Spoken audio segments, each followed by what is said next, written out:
Feira Vocacional 2024, Jesus retirou-se para rezar e ao amanhecer chamou seus discípulos. É o lema desta edição da Feira Vocacional da Diocese de Santo Amaro. E nós temos a grande alegria de receber aqui em nossa Feira Vocacional aquele que já é de casa. Sim. E que é uma grande honra tê-lo em nossa casa, em nossa Diocese, que é o Padre Samuel. Há um ano atrás nós falávamos e conversávamos e chamávamos o irmão Samuel, sim, e hoje poder chamá-lo de Padre é uma grande alegria. Padre, seja muito bem-vindo à casa que já é sua e que este momento possa ser um momento de muita partilha e de muita oração também. Sua bênção, Padre, muito obrigado. Olá para você que nos acompanha. É uma alegria estar em casa, né? A gente tem ultimamente feito ministrações, shows, pregações em vários lugares do Brasil, mas estar em casa é como que dá uma descansada. A gente sabe que o sofá de casa descansa mais do que o sofá dos outros, né? Então é muito bom estar aqui, uma alegria. Que bom. Padre, nós estamos vivendo em nossa diocese em preparação para o jubileu do próximo ano, o ano oracional. Sim. E neste ano oracional, junto com São Bento, que é o padroeiro escolhido por nosso bispo, nós estamos na Feira Vocacional trabalhando este lema do Evangelho de São Lucas, de Jesus que se retira para rezar, para tomar uma decisão importante de escolher os seus discípulos. Sim. Há pouco tempo, um mês e poucos dias, o Senhor foi ordenado padre, sacerdote para todo sempre, a marca do sacerdócio de Cristo impresso em seu ser. Como que foi chegar a esta decisão tão definitiva de entregar tudo para Jesus eternamente diante da vocação sacerdotal? A minha história vocacional, eu falo que daria um livro ou um filme, né? Uma novela, aquelas mexicanas bem, né? Com uma reviravolta. Medonhas, medonhas. Mas, em poucas palavras, eu comecei a sentir meu chamado, eu tinha em torno de 15 anos de idade e lutei muito contra a vontade de Deus para minha vida. Lutei muito porque eu não queria, eu tinha os meus planos, tinha os meus sonhos, e acho que como todo jovem que é chamado por Deus, vocacionado, né? Eu tinha os meus conflitos interiores de dizer, olha, eu acho que isso não é para mim, eu acho que eu não sei se eu me encaixo muito no estereótipo de padre, né? Eu acho que eu não tenho muito aquele jeitinho muito, né, de padre, muito certinho, eu era muito... Enfim, né? E aí eu lutei muito contra a vontade de Deus, que eu tinha o sonho de me casar, de ter meus filhos, sonhava com um molequinho parecido comigo, ia ensinar ele a jogar bola, ia torcer pro São Paulo que nem eu, ia ensinar a jogar sinuca, ia ensinar a tocar violão, as coisas que eu gosto de fazer. E aí, por N razões, pensei em lutar contra a minha vocação e desistir da minha vocação. Mas eu penso que Deus, Ele não apenas nos chama a uma vocação específica, mas Deus, Ele é o esposo das nossas almas, né? É claro que as religiosas se identificam mais com essa nomenclatura, né, com essa expressão, mas Ele também é o esposo das nossas almas enquanto sacerdotes, né? E acho que Deus, Ele como que foi namorando meu coração, cativando meu coração, de uma forma que eu já não sabia mais responder qualquer outra coisa que não fosse o meu sim a Deus, né? Então, nesse percurso de discernimento, de entender o que era a vontade de Deus, o que não era, eu fiz esse caminho e, claro, no processo também de fundação da fraternidade. Então, eu estou desde o começo da fraternidade. O Padre Ailton, nosso fundador, me acompanhou desde o começo. E no começo ele dizia para nós, olha, você está entrando num instituto novo, não te prometo que você vai ser padre, talvez você não seja padre, talvez você passe fome, talvez você não tenha onde morar, talvez você não tenha uma série de coisas. Eu olhei para tudo isso e falei, mas Deus me chamou. Então eu preciso ir, essa é a vontade de Deus para mim, ainda que eu não seja padre, ainda que eu passe fome, ainda que eu não tenha onde morar, eu sei que eu vou estar morando na vontade de Deus, né? A palavra do Senhor nos diz, né? Jesus mesmo nos disse, o Filho do Homem não tem aonde reclinar sua cabeça. Se nós somos seguidores dele, se assim tiver que ser conosco, amém. A providência de Deus me sustentou até aqui, nunca me faltou nada para comer, nunca me faltou um lugar para morar, para eu poder reclinar minha cabeça, e nunca me faltou também a providência de Deus que me trouxe hoje até o sacerdócio. Então sou muito feliz sendo religioso, com meus votos professados, e também hoje sacerdote há 1 mês e 15 dias mais ou menos. Padre, olhando para essa trajetória vocacional, de discernimento, qual foi o papel da oração em todo este processo de sua descoberta vocacional e também de abraçar esta providência? Porque imagino que abraçar incertezas é muito mais difícil do que abraçar uma certeza. Querendo ou não, entrar num seminário diocesano ou num instituto ou uma congregação já fundada, você já entra com uma estrutura preparada para lhe receber e com uma certa certeza, mesmo que no processo pode ser que mude, mas eu já tenho em vista que isto é um fim próximo. Mas na fraternidade, quando você entra sem este horizonte de não sei o que vai ser, mas Deus me quer aqui, como que a oração entra no meio disso tudo e como que rezar em meio a isso tudo? Padre, a oração é simplesmente fundamental, sem a qual nada acontece, absolutamente nada. Porque desde o momento que a gente sente o chamado, a gente só sente o chamado se temos nosso coração em oração. A gente só como que compreende, e essa palavra talvez não seja melhor porque a gente não compreende completamente, né? Mas a gente só vai compreendendo, discernindo o nosso chamado se estivermos em oração. A gente só responde o nosso chamado se for respondido em oração, e a gente só corresponde, porque na minha cabeça responder é diferente de corresponder. Responder é dizer um sim, corresponder é agir de acordo com o sim que você deu, né? Então, eu só correspondo se eu estou em oração também. Então, a oração me acompanhou em todos esses processos, né? Eu tive como que entender a vontade de Deus para mim, porque eu me lembro quando eu tinha os meus 15, 16 anos, estava discernindo minha vocação, as pessoas se aproximavam de mim e falavam, você tem uma vocação muito especial. E eu naquele momento pensava que era uma vocação especial, como todas as vocações são especiais, né? Depois discernindo, percebi que era uma vocação de um coração sacerdotal, mas também era mais do que isso, uma vocação religiosa. E também era mais do que isso. Deus me pedia coisas mais, e foi pedindo, e foi pedindo. Esse discernimento, essa abertura a escutar a voz de Deus só vem quando nós estamos em oração, quando nós temos intimidade com Deus, né? Então eu tive que fazer esse processo de ir compreendendo diante de Deus a vontade dele para a minha vida, inclusive nos meus processos, né? Porque quando a gente responde a vontade de Deus e a gente está inserido no processo, acho que o senhor deve lembrar do teu tempo de seminário, tem alguns pontos que você olha e fala, eu não quero mais isso para mim, né? E não é que isso, nossa, meu Deus, que pecado, o padre não está querendo a vontade de Deus. Não, mas isso é um processo que é normal, é bíblico. Se a gente olha Moisés, teve os tempos dele que ele olhou e falou, olha Senhor, esse povo é um povo de cabeça dura, não dou conta mais não, né? Elias, há poucos domingos atrás, a gente meditava na leitura dele, debaixo da árvore, pedindo a morte porque não aguentava mais o peso de ser profeta. Então nós passamos por esse processo, e se eu não paro para escutar a voz de Deus que me direciona e fala, olha filho, eu estou te ensinando isso por causa disso aqui, eu estou querendo te conduzir para esse caminho, eu estou querendo te trazer para essa realidade. Se nós não temos o nosso coração entregue a Deus para a gente compreender, escutar a Deus e discernir esses caminhos, a gente simplesmente se torna um funcionário do sagrado, né? Como alguém que foi admitido numa empresa, fez uma entrevista, passou e agora trabalha. E não é para isso que Deus nos chama. Jesus falou, né? Eu já não vos chamo servo, mas eu vos chamo amigo, porque vos dei a conhecer tudo o que eu ouvi de meu Pai. Então assim, se Jesus nos chama amigo, essa amizade vem do quê?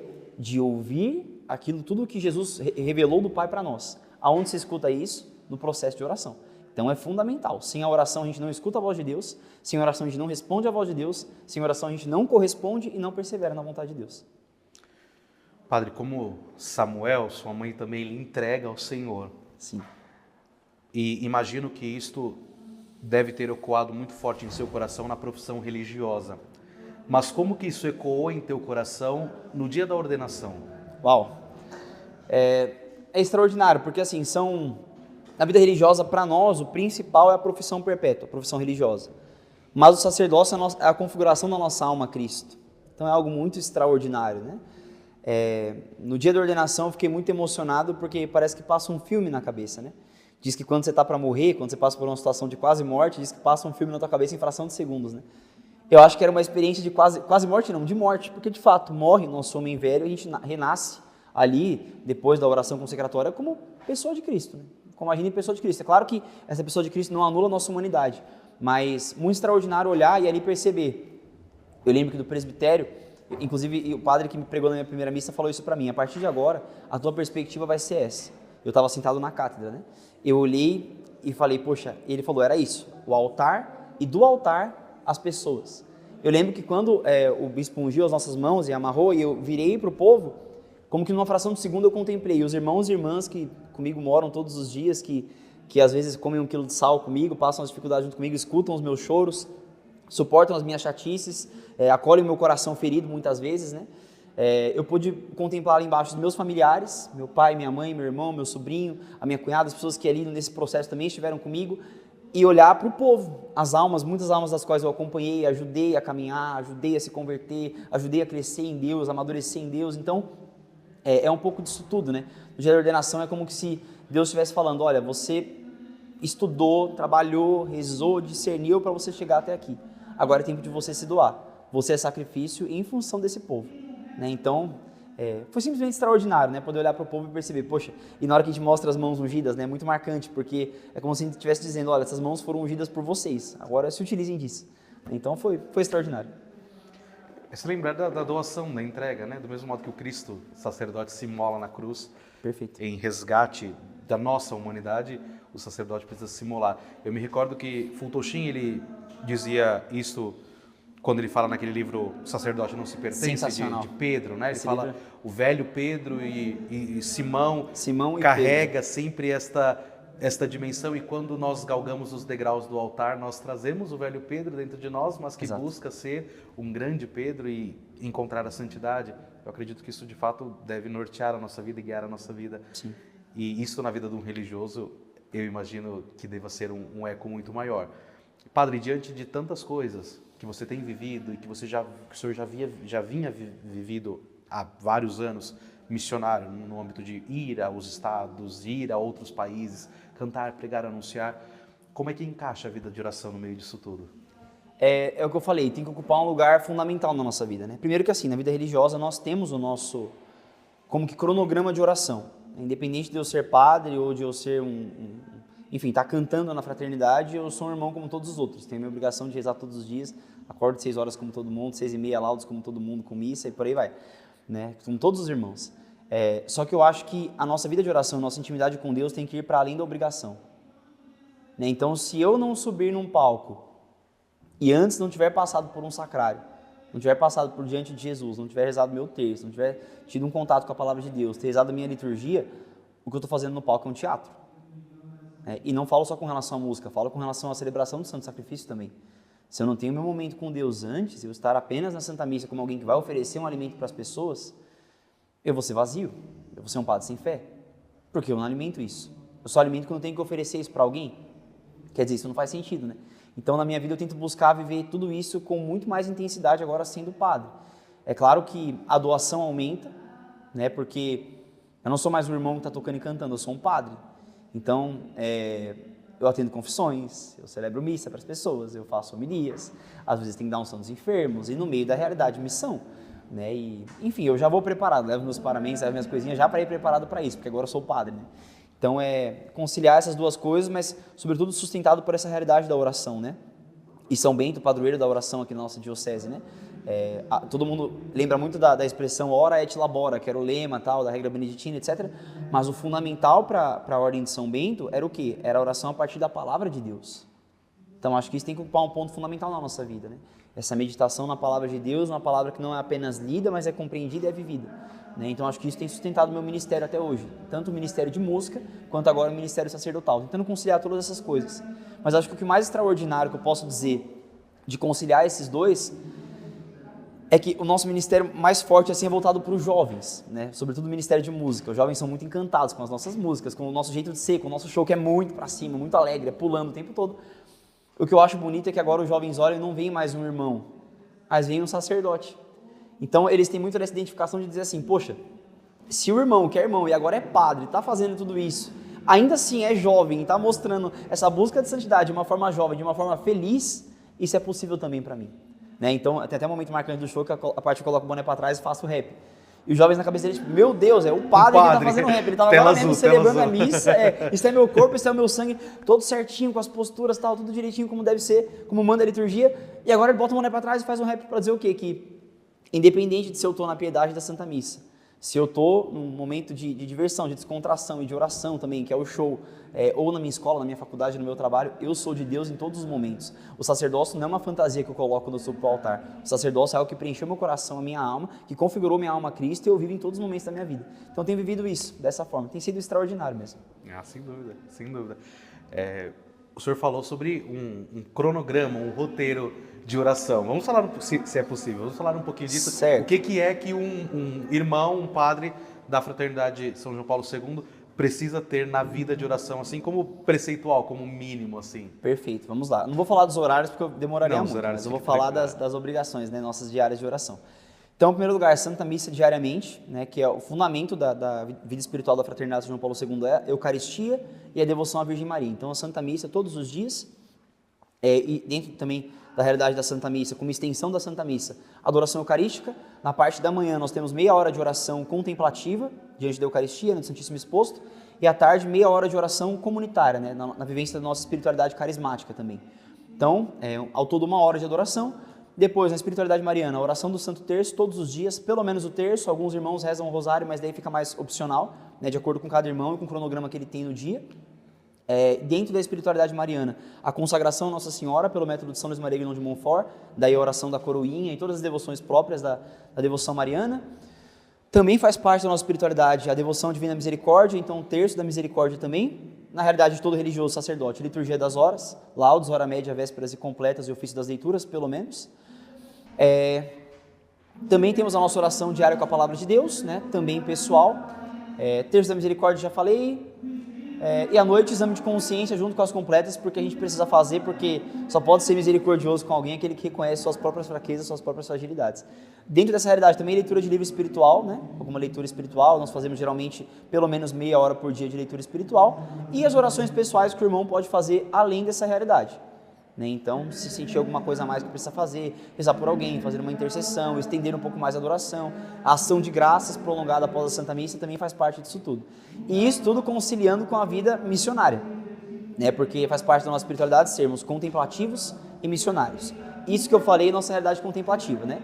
Dá mais ou menos metade do nosso dia. A outra metade é para a vida missionária. E os estudos também fazem parte de tudo isso. Na vida missionária, quais são as realidades da fraternidade? Certo, nós temos como base aquilo que São Paulo diz em 1 Coríntios 9:22, fiz-me tudo para todos a fim de salvar a todos, dentro do tripé da nossa missão, que é santificar o clero, restaurar as famílias e salvar a juventude. Então, onde houver um padre, um jovem, uma família precisando, nós estaremos inseridos nessa realidade. Então, hoje, nós fizemos há um tempo atrás pastoral de rua e pastoral carcerária. Hoje não fazemos mais pastoral carcerária, mas pastoral de rua de vez em quando ainda fazemos. Temos uma chácara de recuperação para acolher, sobretudo, jovens adictos, mas acolhemos todas as realidades, uma chácara masculina. Também temos catequese em escola pública, porque se a gente quer trabalhar com a juventude, o trabalho hoje a gente vê que tem que ser mais de prevenção do que de ação. Então vamos pegar a juventude ali quando ela está como que começando a se perder, da infância, pré-adolescência, adolescência, antes de chegar na juventude com todas as propostas que o mundo oferece para um jovem. Então acompanhamos catequese em escolas públicas que nós temos também. E daí temos nossas realidades de evangelização, retiro para casal, retiro para mulheres, retiro para jovens, temos um retiro muito forte que é o nosso retiro de carnaval, que dá uma média de 500 jovens, pelo menos. O ano que vem nós queremos fazer com um pouco mais, para abranger um pouco mais. Temos as nossas shekinahs também, que são grupos pequenos de partilha, tem de jovem, tem de casal, tem mista, né, que é onde esse povo grande que é arrebanhado nos retiros e nos nossos grupos de oração, como o Dínamos também, por exemplo, que é nosso grupo de jovens, eles são levados para pequenas comunidades que se reúnem nas próprias casas para serem acompanhados mais de perto, para terem um discipulado mais efetivo, né? Que não fique naquele negócio da multidão, mas do um a um. E, é claro, o Ministério de Música, né? Que é uma forma de nos fazermos tudo para todos. Se a juventude gosta muito da música, gosta muito da arte, então a Fraternidade João Paulo II tem que estar inserida nesse meio. É por isso que o nosso show tem um pouco de tudo. Tem rock, tem rap, tem gospel, tem reggae, tem de tudo um pouco para poder alcançar todo mundo que está ali embaixo nos escutando. Porque, como São Paulo, nós nos fazemos um com todos para trazer todos para Cristo. Mais ou menos é isso que a gente faz. O senhor esperava, quando ingressou nessa vida missionária, que Deus fosse te trazer até aqui? Jesus Cristo, de forma nenhuma, padre. De forma nenhuma. Quando eu falei para o senhor, né, que no começo disseram que eu tinha uma vocação especial, eu não tinha dimensão, né? E eu acho que se Deus tivesse me revelado o que seria, eu teria muito medo. E eu teria dito não. O senhor deu o exemplo do Fulton Sheen, né, do Simão e Pedro. Acho que eu sou mais Simão, né, do que Pedro, né? Eu sou mais o que fala, nossa, Senhor, eu daria a vida por ti, mas no final das contas está negando 3 vezes, do que aquele que prega para 3.000 pessoas depois de Pentecostes, né? Então, eu tinha muito medo e pelas minhas limitações humanas, eu sou extremamente tímido, introvertido, etc. Não parece, né? Na hora do show, mas eu sou. E eu tinha muito medo do que Deus me pedia. Quando começou esse negócio das músicas, eu falei pro padre, eu não vou gravar. Ele, não, você vai. Eu falei, eu não vou gravar, não nasci para esse negócio, não quero música. Esse negócio, eu tenho pavor de palco, pavor de microfone, eu não vou. Ele falou, você não prometeu obediência? Então você vai por obediência. A primeira vez que eu cantei para valer foi no estúdio mostrando a música pro produtor. Eu nunca tinha cantado. Comecei a cantar na fraternidade porque o irmão cantava, foi embora e eu tive que cantar. Eu tocava violão, tive que cantar. Então, falando dessa realidade da música, né? Eu não imaginava o que Deus iria fazer com a fraternidade, né? Então, eu vejo que é providencial. E uma vez meu diretor espiritual falou para mim, quando eu estava nas minhas crises, e falei para ele que eu não queria mais esse negócio, que eu ia sair fora desse negócio de música, que isso não era para mim, que eu não queria ser artista, né? Eu tinha dado a vida para Jesus para ser um religioso e, se fosse da vontade de Deus, padre, né? Eu falei isso para ele, ele falou, você não tem que amar a música, você não tem que amar os palcos, você não tem que amar uma vida artista, você tem que amar a vontade de Deus. Se Deus está te conduzindo para isso, acolha com docilidade a vontade de Deus. Aquilo para mim foi como que uma facada, né, que eu tomei em silêncio. Eu falei, de fato, eu preciso amar a vontade de Deus e acolher a vontade de Deus para minha vida e acolho por onde Ele tiver que me conduzir. Enquanto a fraternidade evangelizar com as músicas, eu estou disposto. Quando passar esse tempo, louvado seja Deus, sou religioso, sou padre e vou viver minha vocação da forma que Deus me chamar. Mas para responder a pergunta do senhor, não imaginava. E eu acho que para todo mundo que Deus chama, Deus faz isso. Ele primeiro encanta, é quase como Jeremias, né? Seduziste-me, Senhor, eu me deixei seduzir, né? Ele diz isso bem contrariado, né? E acho que é muito disso. Então, se alguém que está nos acompanhando nesse momento se sente chamado por Deus, tenha certeza que Deus não vai revelar tudo. Ele vai entrar num convento, num seminário, ou até mesmo na vida matrimonial com muita dúvida, com muito medo do que vai acontecer. Tem gente que espera o medo passar para responder, não espera. Tem que responder, vai passar nunca. Porque não vai passar nunca. Exato. E aí depois que você caminhar e você olhar e ver os frutos da tua vocação, você vai dizer, poxa, por isso que Deus não me mostrou tudo, porque eu teria medo e não teria dito sim. Agora que eu disse que eu estou envolvido, eu quero viver isso. Então acho que é isso. Eu acredito ser muito importante para a juventude ver um padre jovem no palco, sobretudo por aquela talvez falta de referência que lá atrás, né? Meu Deus, como eu vou ser um padre, né? Eu não tenho um perfil de um padre, eu não tenho o estilo de um padre. Estereótipo, né? E talvez a juventude olhe hoje para a figura do sacerdócio e pense, eu também não tenho o estilo de um padre. E de repente vê um padre jovem, 1 mês e pouco de padre, subindo no palco, tendo acabado de celebrar a missa, e talvez consiga se identificar, né? Não, é possível sim ofertar a vida na juventude e entregar tudo a Jesus. Exato. Eu acho que, até pela forma como a história dos santos é contada na nossa igreja, a gente pensa 2 coisas terríveis, que são demoníacas e que, se Deus pudesse tirar isso do nosso coração, com certeza Ele tiraria. A primeira delas, olhar para os santos e pensar que eles não cometeram os pecados que a gente comete. Não é santo porque viveu uma vida completamente impecável, é santo porque soube se levantar nas suas quedas. Então, assim, a gente não conhece as confissões de Santa Teresinha, de São Padre Pio, de São João Paulo II, do Beato Carlo Acutis, né? E por aí vai, tantos outros santos e santos jovens da nossa igreja. Talvez tiveram os mesmos pecados que a gente, mas pela graça de Deus foram restaurados, souberam se levantar e caminhar. Né? E o segundo erro que a gente comete é justamente por pensar nesse primeiro, a gente olha e fala, poxa, aquela santidade não é para mim. Porque você olha para São Pio, você vê os estigmas, mas você não vê o tanto que ele lutou contra as tendências dele para ser de Deus. Né? Você olha para Santa Teresinha, você vê ali as experiências místicas dela, né? Sobrenaturais, de ouvir Deus falar, aquela coisa toda, mas você não viu também, você não repara às vezes as birras que ela teve com Deus para poder se tornar a santa que ela se tornou. Então assim, a gente tem que olhar para os santos e entender que eram pessoas como nós. Os únicos que eram diferentes, que eram preservados do pecado, era Nossa Senhora e Nosso Senhor Jesus Cristo. O restante, todos os santos da igreja, que são muitos, eram feitos dessa matéria-prima aqui. Então, se são como nós, a gente pode alcançar a santidade deles. Né? Acho que isso, a gente viver a nossa vocação de fato, relembra isso para as pessoas também. Óbvio, não estou querendo me colocar aqui como um santo, porque pecado eu tenho de monte. Mas para dizer que se eu tenho tanto pecado assim, Deus chamou, qualquer um pode corresponder à vontade de Deus. A graça dele suplanta a nossa limitação e a nossa natureza tendenciosa ao pecado. Perfeito. E que bom, né? Que bom. Que bom. Bento XVI, eu gosto muito dessa frase, eu digo isso a ela muitas vezes, primeiro discurso dele, né? Consola-me o fato do Senhor saber trabalhar com instrumentos suficientes. Eu trago essa frase dele para a minha vida, porque eu olho para a minha vida e percebo, de fato, eu sou um instrumento insuficiente, que não serei capaz de fazer muita coisa.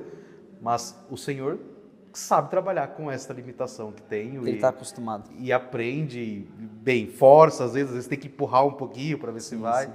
Mas sempre com o amor de salvar a minha alma acima de qualquer coisa, né? Exato. Padre, que bom que o senhor está aqui, que bom que o senhor está dando testemunho, que bom, pouco tempo depois da ordenação, estarmos aqui falando sobre isso, tanta gente nos acompanhando, tanta gente ouvindo essas palavras, e talvez alguma pessoa com medo, talvez alguma pessoa com... É tudo muito incerto, como é que eu vou? Então, é muito importante essas pessoas ouvirem tudo isso e terem a ousadia e a coragem de ser de Deus, porque ser de Deus é o que de fato deve importar para cada um de nós. Exato. Obrigado pelo teu testemunho, obrigado pela tua vida ofertada, missionária, que eu sei que tem que sair muito de si, muitas vezes, e teremos que sair sempre de nós, né, para estarmos com Deus, mas certos de que Ele vai nos dar o necessário também. Amém. Que Deus frutifique teu ministério, tua vocação, a fraternidade que tem crescido, não quantitativamente falando, isso também, mas sobretudo no aspecto de qualidade, de boas vocações. para que assim nossa igreja possa florescer sempre mais por meio dessas vocações que nascem lá. Amém. Muito obrigado. Disse no começo, repito mais uma vez, uma alegria estar em casa aqui na Diocese, a gente se sente mais à vontade, né? mais em casa mesmo, a impressão de que a gente está na sala de casa, isso é muito bom. Né? Eu quero dizer uma última coisa antes de encerrar, para você que nos acompanha, que talvez sente chamado a uma vocação específica, sacerdócio, vida religiosa masculina, vida religiosa feminina. Eu não conheço teu coração, não sei das tuas realidades, mas para dizer que você não tema responder à vontade de Deus. Né? A única coisa que eu posso te garantir sobre a vontade de Deus é que ela vai te fazer muito, muito, muito feliz. Independente das dificuldades que você tiver que passar, você vai ser muito feliz. Independente da forma de vida, do carisma que Deus te inspirar. Talvez Deus te chama para ser fraternidade João Paulo II, talvez Deus te chama para ser um padre diocesano ou de um outro instituto religioso, masculino, feminino, talvez Deus te chama para casar, mas em todas as formas da vocação, lembremos da nossa vocação fundamental, que é a santidade. Não tenha medo de entregar teu coração para Jesus e seja feliz sendo santo. Vocação correspondida, vocação acertada, não tenha medo. Ouça a palavra deste padre que está lhe dizendo das experiências, porque não é um discurso bonito apenas, é uma experiência de vida e eu tenho certeza que isso vai tocar em teu coração. Envia este vídeo para aquele teu amigo que está incerto, inseguro, crise. Não sabe, meu Deus, como é que eu vou responder esta vocação? É o sacerdócio, é a vida religiosa, é o matrimônio, aquela crise que todos nós passamos em algum momento da vida. Envia para ele, deixa o seu like, deixa o seu comentário, compartilha, porque assim nós vamos crescer sempre mais na evangelização. Que Deus te abençoe, que a Virgem Mãe interceda por ti. E esta é a feira vocacional da Diocese de Santo Amaro, neste ano de 2024.